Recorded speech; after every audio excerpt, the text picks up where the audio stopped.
Big, beautiful clutch and flywheel kit, take one. Hey YouTube, Gareth here with another really quick product review. What we have here is a lightweight flywheel and high performance clutch kit. This is going to fit your E36s and your early E46s that have the 5-speed transmission.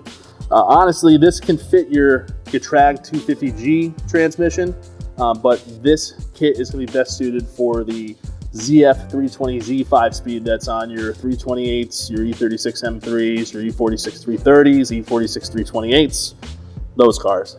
What we have here is a Fidanza all aluminum flywheel coming in at about 13 pounds.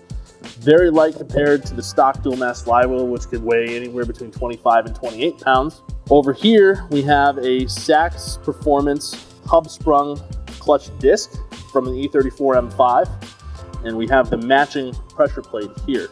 And what's nice about this kit is it just simply bolts into place. You have the same clutch engagement. Everything else is going to feel the same. Obviously, this has a much higher torque capacity than your stock clutch would have. But being a solid disc instead of a pucked disc and being hub sprung, it's still going to be very drivable on the street and at the track. So really getting the best of all worlds. Including this kit, we include the AGA brass pivot bushing for your clutch release bearing guide. Essentially, the stock one's plastic, super failure item. They also often don't go replaced when you're doing a clutch job, which doesn't make a lot of sense. But this will never fail. It'll probably outlast the car. Definitely worth the upgrade along with these other performance parts.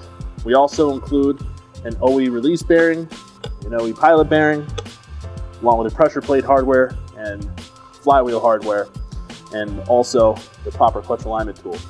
So all in all, it's a very comprehensive kit, perfectly matched for the vehicle for, like I said, street use and track use, and you can still enjoy the car under all driving conditions, but it's a huge upgrade over your stock equipment. Hey, I hope you enjoyed the video. If you have any questions or comments about this kit, leave them for us below. If you'd like the video, go ahead and hit that like button, and we'll see you for the next one.